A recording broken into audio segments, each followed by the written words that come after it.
Povo do mundo, bom dia, boa tarde, boa noite, um grande abraço para vocês. Estamos começando mais uma edição do nosso Papo Cabeça, aqui pelo ar que está sempre conectado. E como sempre no início do programa a gente manda aquele abraço para toda a colônia brasileira espalhada por essa galáxia interplanetária, pelo nosso planeta Terra.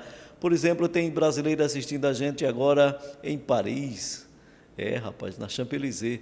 Tem brasileiro assistindo a gente em Roma, na Itália. Tem brasileiro assistindo também a gente em Buenos Aires, na Argentina. E tem brasileiro assistindo a gente agora aqui na Avenida Santa Rita de Cássia, a sede do ACTA. Eu estou aqui ao lado do advogado Dr. Fernando Maciel, ele que é professor do curso de Direito da Universidade Federal de Alagoas, vai falar com a gente sobre direitos humanos. Tudo bem, doutor Fernando? Obrigado pela atenção. Tudo bom, Alberto. É uma satisfação poder estar aqui com você, com a sua assistência e participar aqui do Papo Cabeça. Vamos juntos. Direitos humanos. Eu lembro que Gonçalves, Benedito Manuel Gonçalves, saudosa memória, dizia que direitos humanos para humanos direito. É assim mesmo, não? Gonçalves foi um grande comunicador, uma pessoa extraordinária, mas esse dito popular, né, direitos humanos para humanos direitos, obviamente que ele não se sustenta no que efetivamente são os direitos humanos, né? Os direitos humanos são aquelas garantias fundamentais que todo e qualquer ser humano deve ter na sociedade civilizada. E nós não podemos enxergar que ele somente é utilizado para defender, como se diz popularmente, para defender bandidos. Ele deve ser utilizado para defender e é utilizado para defender a todos nós, em todas as nossas garantias fundamentais. Que garantias são essas? Olhe, o fato de nós estarmos aqui conversando, de manifestarmos a nossa opinião, a liberdade de expressão, a liberdade de imprensa, a liberdade de ir e vir, a educação digna que deve ser dada a todos, o direito à saúde, o direito ao devido processo legal, de você ter o amparo de um advogado e poder explicar a sua versão dos fatos, de você não ser torturado, de você ter as garantias humanitárias básicas, constituem direitos humanos. Tudo isso são direitos humanos. Quando eu cometo um ilícito, eu preciso dos direitos humanos, mesmo eu sendo um infrator da lei? Os direitos humanos vai me proteger? Veja, o fato de você ser um infrator da lei não lhe retira a condição de ser humano. Você deverá sofrer o devido processo legal, ser devidamente investigado, ter o direito amplo e restrito de defesa dentro daquilo que a lei lhe permite, acompanhado por um profissional, por um advogado, por um defensor público, pelo que o seja. Não pode ser submetido a servicias, a torturas, não pode ser exposto nas mídias sociais de maneira pejorativa. Isso tudo lhe garante a condição humana. E, ao final, se verificar que você cometeu aquele ilícito, em tese, o Poder Judiciário vai lhe aplicar uma pena em nome da sociedade. E você deverá ter o direito de cumprir esta pena dentro de um sistema humanizado. Infelizmente, na maioria das vezes, na grande maioria das vezes, não é assim que a coisa ocorre. Você vai para um sistema que está longe de ser humanizado para recuperar as pessoas, né? A sociedade, em alguns momentos, em alguns pontos, ela é vingativa. Ela acha que quem cometeu aquela infração, aquele marginal, aquele que está às margens da lei, os direitos humanos não devem atuar nesse caso, porque senão vai proteger bandido. Como é que o senhor encara isso? Que análise o senhor faz disso? Olha, infelizmente, esse sentimento é um sentimento mais que forçado pela ausência de conhecimento. Acho que se a nossa sociedade fosse educada, né, onde as instituições de ensino, onde o Estado, onde a própria comunicação social, né, os formadores de opinião, fizessem uma divulgação maior de que esses direitos que protegem aquele que cometeu o ilícito naquele momento, lhe garantindo a humanidade, são os mesmos direitos que podem proteger a mim ou a você, todos defenderiam a aplicação do direito humano a qualquer pessoa, quem quer que fosse ela. Agora, isso não quer dizer que você, ao proteger as garantias fundamentais do amplo direito de defesa, da manutenção da sua integridade física, isso não quer dizer que você está protegendo o crime ou o criminoso. O crime praticado pelo criminoso deverá ser apurado e, se constatado, devidamente punido, mas não como vingança. A sociedade, o Estado, ele não pode ter caráter vingativo na aplicação da pena. Ele tem que ter caráter, primeiro, de se dar uma resposta social. Segundo, de se mostrar e de se impedir que outros crimes semelhantes àqueles sejam cometidos. E terceiro, efetivamente, de dar uma punição àquele para que ele não venha a cometer outro ilícito e tentar lhe recuperar para trazer à sociedade. Isso tudo, obviamente, que é uma visão científica e técnica, não é? Às vezes, na prática, ou na grande maioria das vezes na prática, conforme eu já falei, não é assim que ocorre, mas deveria ser assim. O Estado, que papel tem? O Estado é o representante de todos nós, cidadãos, né? Nós, de alguma forma, abdicamos das nossas liberdades individuais para que o Estado pudesse nos proteger e arregimentar os nossos direitos, e o Estado tem que intervir nisso daí como garantidor desses direitos humanos e também, ao mesmo tempo, dando uma resposta à sociedade daqueles crimes, daquelas situações que ocorram, mas garantindo a integridade daqueles que também estão sob a égide da lei. Hoje se fala muito da liberdade de expressão, não é? Eu preciso ter essa liberdade, essa garantia da minha liberdade de expressão, mas eu preciso também respeitar o seu direito, porque tem um velho ditado que diz: o seu direito começa onde termina o meu e vice-versa. A gente teve recentemente uma líder religiosa de religião de matriz africana em Salvador, não é? Durante esse culto ela foi assassinada. E está se discutindo muito essa liberdade de expressão e principalmente a liberdade religiosa. Os direitos humanos, no caso da liberdade religiosa, como encara isso? Veja, nós vivemos num Estado que é um Estado laico, né? Mas que garante e que respeita todas as manifestações religiosas que, obviamente, não venham a prejudicar os direitos da sociedade. Não é? Então, assim, independentemente de qual seja a manifestação religiosa ou ideológica, as pessoas têm direito de viver e de exercer e de se manifestar dentro dessa religião que escolheu. Então, obviamente, que os direitos humanos eles servem também para garantir isso, quer seja uma filosofia, quer seja uma religião que eu abrace, eu tenho o direito de frequentar e de exercer essa minha religião. Obviamente que os limites do exercício dessa atividade religiosa são os limites das garantias à vida, à saúde, né, das pessoas, à saúde mental. Então, tudo isso será também observado. Mas o direito do exercício do culto religioso, seja ele qual for, isso é um direito de garantia fundamental em qualquer país democrático e civilizado. Nesse Estado laico, eu acho bonito e interessante quando alguém prega isso, né? Nós vivemos num país laico, a liberdade de religião, mas o que a gente ainda observa, infelizmente, é uma intolerância religiosa em alguns pontos. E, por exemplo, se eu sou evangélico, eu tenho que respeitar quem não é e que tem outro tipo de religião, mas eu não posso agredir, eu não posso ir de encontro à sua opinião, que é de uma religião diferente.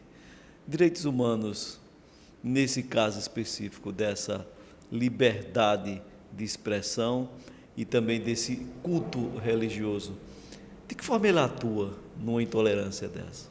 Veja, nenhuma forma de intolerância, né, o próprio nome já diz, quando você não tolera, é porque isso diz muito mais respeito a você, a sua incapacidade de aceitar opiniões e posições e comportamentos divergentes daquele que você acredita que são certos. E nós não podemos, nenhuma sociedade civilizada pode admitir a possibilidade de eu querer impor o meu comportamento, a minha forma de ver o mundo a quem quer que seja.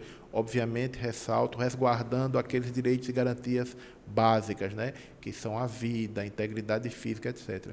Então, obviamente que qualquer intolerância, né, quando ela existe, ela deve ser reprimida dentro do que a lei estabelece, dentro do ponto de vista criminal, dentro do ponto de vista civil, não é? E, obviamente, que dando àquele que está sendo acusado de ter cometido a intolerância o amplo direito de defesa para que ele possa se explicar. Mas a intolerância não pode ser admitida numa sociedade democrática, de forma alguma. Todas as religiões têm que ser respeitadas, mesmo que eu não concorde, mesmo que eu não entenda, mas eu tenho que respeitar o direito do outro a ter a crença dele, né? Isso tudo Alberto, eu acho que passa por uma questão de educação.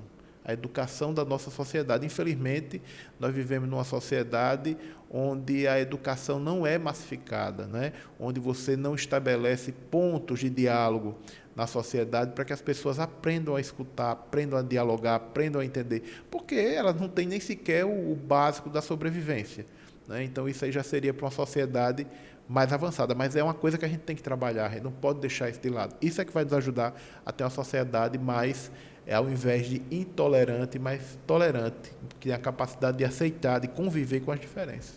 Nessa capacidade de conviver e aceitar essa diferença, nós temos uma comunidade que tem crescido muito e que tem sofrido bastante também com essa, digamos, ausência da tolerância, que é a comunidade LGBTQIA+. Casos e casos registrados no país, no nosso estado não é diferente, na nossa capital também, dessa intolerância. Como é que os direitos humanos têm atuado especificamente nessa comunidade? Veja, infelizmente, também é uma questão de visão da sociedade. A gente ainda vive numa sociedade, né, que vem de um patriarcado, de uma visão machista, de uma visão até mesmo de violência em relação a pessoas que têm uma opção sexual diferente daquela que nós podemos ter, né? Isso tudo passa pela questão de visão de mundo, de respeito, de educação mesmo. Então, os direitos humanos eles ingressam aí também para assegurar às pessoas a opção sexual que desejarem, dentro, obviamente, desse respeito às liberdades e garantias individuais que nós temos. Então, se você agride a uma pessoa, se você persegue uma pessoa, se você vai de encontro a ela, tentando lhe retirar essa opção, obviamente que você vai estar agredindo os princípios e condições fundamentais que a Constituição brasileira garante e que os direitos humanos, de forma universal, garantem nos países democráticos. Então, isso deve ser combatido. Estamos conversando aqui no Papo Cabeça desta semana com o advogado Fernando Maciel, professor do curso de Direito da Universidade Federal de Alagoas. A gente vai ao intervalo e volta daqui a pouquinho.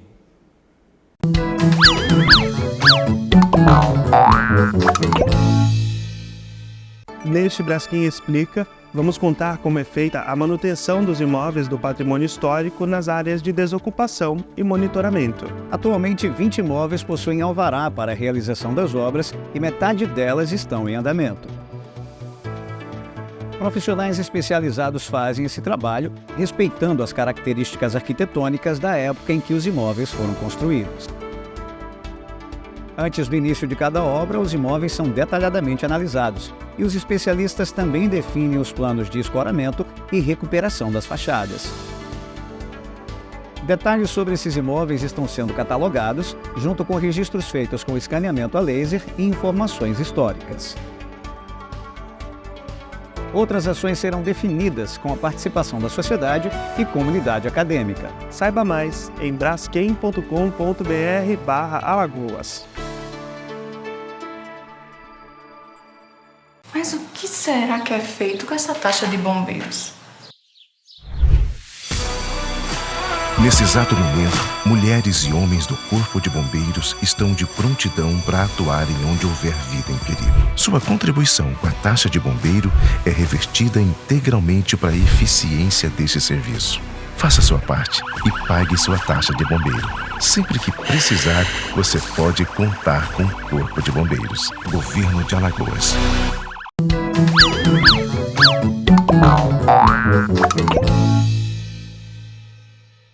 Ok, estamos de volta aqui no Papo Cabeça pelo ar, que está sempre conectado ao lado do advogado Fernando Maciel, professor de Direito da Universidade Federal de Alagoas, e a gente fala de direitos humanos. Doutor Fernando, o direito ele foi, digamos, colocado em segundo plano na questão da 123 milha. Ela contou até 123 e passou a tesoura e destruiu os sonhos. Direitos humanos, como é que entra nessa história aí? Olha, Alberto, veja Sonho que só, virou pesadelo. É uma pena, né? Primeiro, as pessoas têm que estar sempre atentas ao fato de que não existe almoço de graça, né? Então, esse é um ditado popular, mas que tem muita verdade nele. Quando você vê uma coisa assim muito barata, muito aquém do preço que o mercado está praticando, tenha mais cuidado, né? Porque realmente isso poderá ser algo que mais cedo ou mais tarde vai gerar um problema. No caso da 123 milhas, a solução encontrada por ela, né, de unilateralmente rescindir os contratos que ela tinha para esse período, para esses meses, e de querer restituir somente através de vouchers, inclusive fracionados da própria empresa, isso é absolutamente ilegal, né? O Código de Defesa do Consumidor e o próprio Direito Civil combatem isso de forma muito veemente, né? O consumidor ele teria direito de optar em receber os valores que ele pagou devidamente corrigidos, ou até de receber o voucher, se houvesse alguma vantagem na percepção desses vouchers, mas não poderia ser imposto a ele. Então, obviamente, que as pessoas, inclusive aquelas que já aceitaram os vouchers, devam judicializar isso para receber os valores que efetivamente pagaram, não é? E, inclusive, com a possibilidade da percepção de danos morais. Isso tudo, né, fazendo um link com o que você me perguntou, passa pelos direitos e garantias fundamentais, né? Hoje a gente vive numa sociedade de consumo, e a sociedade de consumo ela tem uma superveniência dos fornecedores, dos grandes fornecedores, como é 123 milhas, né? E nós, na condição de consumidor, estamos fragilizados. Isso passa também pelos direitos humanos, né? De garantir essa possibilidade de equiparação, para que a gente não fique numa posição fragilizada das relações de consumo. Nessa relação de consumo, a gente tem aí a internet, né? Você compra tudo o que você quiser, a hora que você quiser, de manhã, de tarde, de noite, chega na sua casa, mas vez por outra a gente se deparar com situações em que comprou o produto não chegou, e quando chegou, chegou com defeito, e como fazer? Veja, essas relações de internet, né, essas relações por intermédio desse universo que nós vivemos, efetivo, mas ao mesmo tempo paralelo, que é a internet, ela tem o mesmo tratamento do ponto de vista jurídico de que uma operação de compra que você realiza indo até uma loja, com alguns pequenos diferenciais. Por exemplo, se você compra através da internet, você tem até 7 dias para devolver o produto imotivadamente, porque é uma compra feita à distância. E, ao chegar um produto que efetivamente não corresponde ao que você comprou, quer seja na quantidade, quer seja na qualidade, quer seja por atraso, que venha danificado, como quer que seja, você poderá buscar primeiro, se você quiser, os meios administrativos, como o PROCON, por exemplo, e depois a via judicial para ser ressarcido, né, em relação àquele prejuízo que você teve, para trocar o produto, para receber o produto com abatimento do preço, ou mesmo para ter a restituição do seu valor com a devolução daquele produto. E se o produto não chegar, pior ainda. Então, aí é que você tem direito à indenização, né? Porque você precisava do produto e ele não chegou. A internet ainda é um campo minado para os direitos humanos. Eu posso dizer o que eu quiser dizer, quiser falar, e não ser atingido pela lei ou não? Veja só, a internet, né, essas mídias sociais todas deram voz a toda e qualquer pessoa. Toda e qualquer pessoa que tem acesso a ela tem voz hoje nas mídias sociais. Mas, obviamente, nem nas mídias sociais, nem em nenhum lugar, ninguém pode deixar de ser responsabilizado pelo que disser. Todos nós temos o direito amplo de manifestação de nossas ideias, do que a gente pensa, de falar, mas, obviamente, que a gente responde por isso. Então, apesar obviamente, de que a internet a gente ainda não tem uma regulamentação efetiva, né? Mas você pode punir. Mas você pode utilizar a legislação civil mesmo para punir essas pessoas do ponto de vista indenizatório, e a legislação criminal do ponto de vista das agressões, por calúnia, injúria, difamação, etc. Então, assim, não é um campo sem lei, né? Quem imagina que estará na internet protegido absolutamente não estará. Por quê? Porque você tem como detectar através das técnicas devidas, na grande maioria das vezes, de onde veio aquela informação, como aquilo foi divulgado, e tomar medidas legais que lhe cabem, né? Não é uma coisa fácil, muitas vezes, mas é absolutamente possível, e o sistema jurídico ele permite isso. Doutor Fernando Marcel, muitíssimo obrigado pela sua participação aqui nessa edição do Papo Cabeça. Um grande abraço, sucesso, e que as pessoas possam entender de que direitos humanos não foi feito para proteger bandidos, mas para proteger as ações de pessoas, digamos, direitas em seus direitos. Agradeço muito, estamos sempre à disposição. Foi uma satisfação poder conversar com você aqui. Ok, então, conversamos, portanto, aqui no programa com o Dr. Fernando Maciel, advogado e professor do curso de Direito da Universidade Federal de Alagoas. O Papo Cabeça volta depois. Até lá.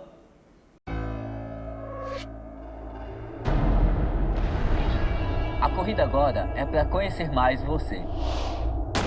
Participe do Censo Estadual da Pessoa com Deficiência. O governo de Alagoas quer saber quem são, quantas são e onde estão as pessoas com deficiência visual, auditiva, física e intelectual do nosso estado, para desenvolver políticas públicas ainda mais efetivas. Essa corrida é por você.